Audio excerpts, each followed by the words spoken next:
and you had a feeling with Marshall that if it were possible to be bothered, he would let himself be bothered. He was a tremendous gentleman, an old-fashioned institution which isn't with us anymore. History remembers generals for victories, but rarely for their silences.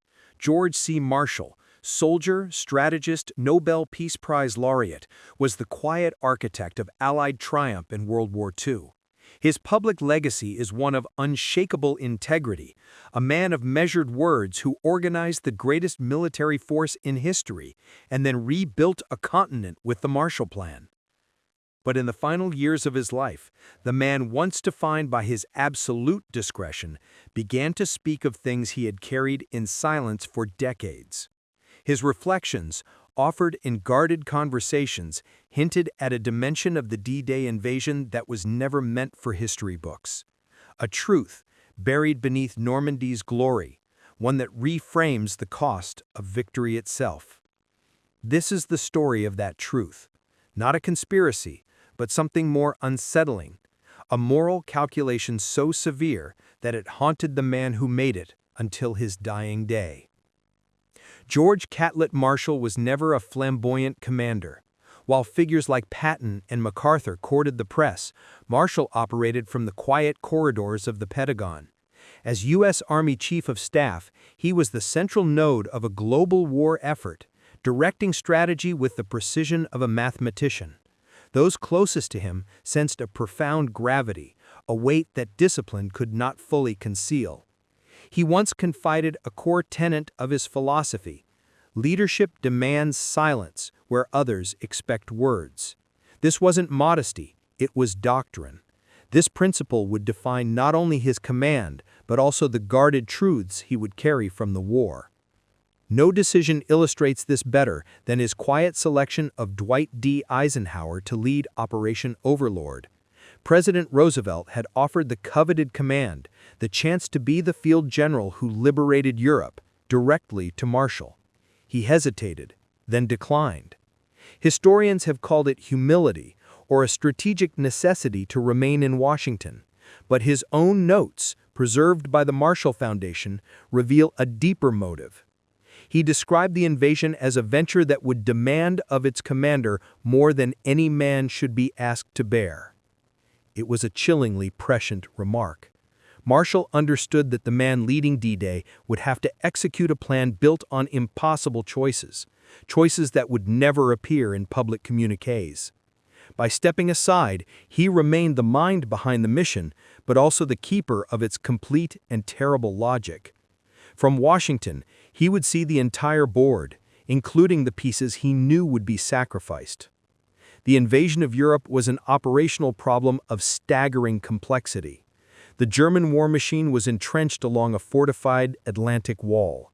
A direct assault was a monumental gamble. Marshall's primary strategic conviction was that victory required a single, decisive blow, not a series of peripheral attacks as favored by Churchill. But to land that blow, the Allies needed more than force.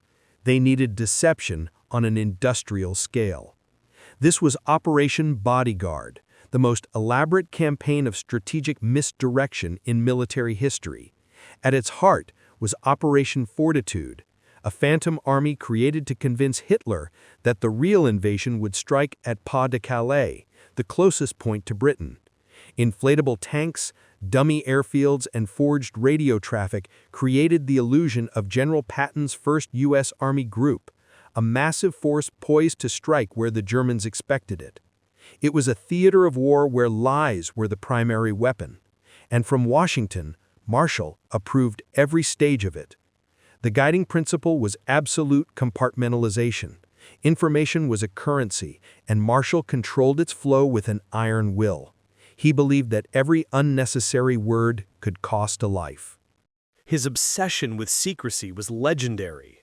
When OSS Chief William Donovan, head of American intelligence, requested permission to observe the landings, Marshall refused him bluntly.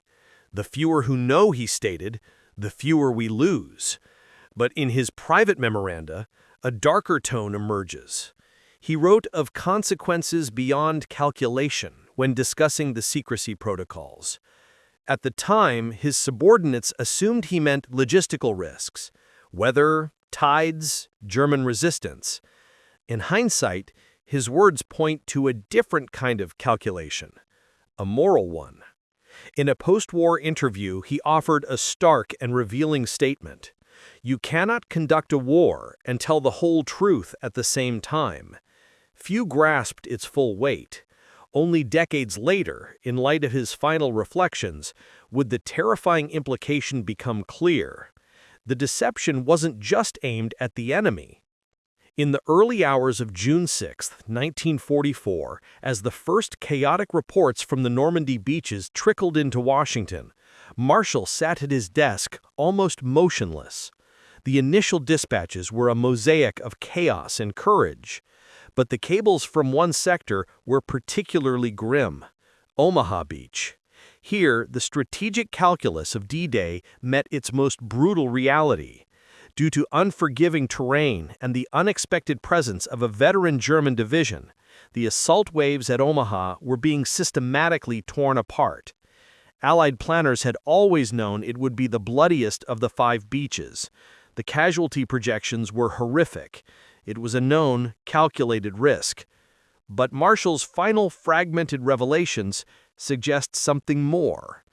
Before he died, the Nobel Prize-winning general began to articulate what he called the terrifying truth of D-Day.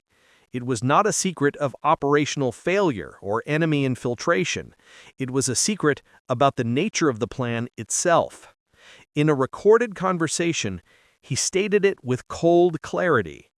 The public sees Normandy as the turning of the tide.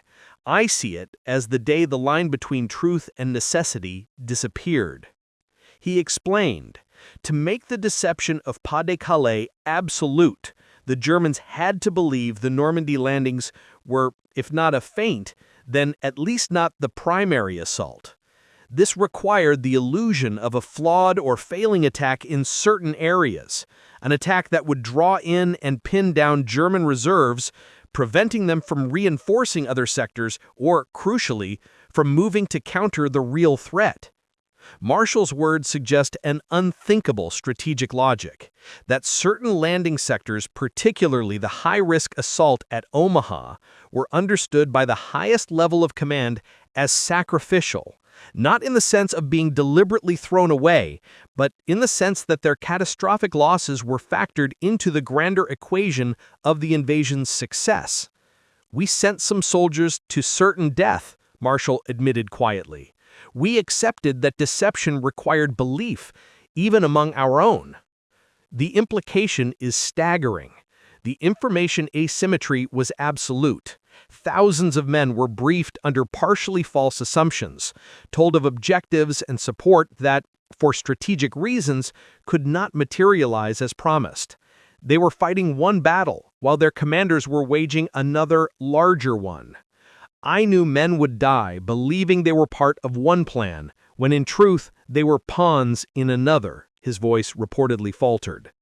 This was the terrifying truth, not sabotage or treason, but a cold, unbearable moral arithmetic, that to save the whole operation, some parts had to be knowingly sacrificed under a veil of partial truth. The deception had worked. The German 15th Army remained at Calais, waiting for Patton's Ghost Army, while the Allies secured their fragile foothold in Normandy. Victory was achieved. But Marshall spoke of it with no triumph. He had overseen an operation where victory was purchased with the currency of managed truth, and he would carry the weight of that transaction for the rest of his life. In the aftermath of D-Day, a change was noted in Marshall. He referred to the invasion in staff meetings only as the campaign. He deflected praise, focusing entirely on logistics and the path to Berlin. Days after the beachhead was secured, he made an unpublicized visit to Normandy. With no press and no insignia, he walked the still devastated fields, speaking quietly with survivors. An aide later recalled him saying, "We won the beach, but at a price no calculation predicted." That phrase, "no calculation predicted," seems to contradict the idea of a pre-planned sacrifice. Or perhaps it was the human cost, witnessed firsthand, that overwhelmed the cold logic of the plan. Seeing the reality of the equation was different from writing it. After the war, this burden manifested as a relentless drive for reconstruction. The Marshall Plan, publicly an economic recovery program, can be seen in this light as a form of moral repair. You cannot win a war like that and leave only graves behind, he stated in a private meeting. His 1953 Nobel Peace Prize honored him as a peacemaker, but for Marshall, it may have been a quiet act of personal atonement. In a handwritten draft found among his papers, he wrote, "The purpose of peace is to balance what victory could not justify." It's the closest he ever came to a written confession. He had learned that the most profound wounds of war are not always physical.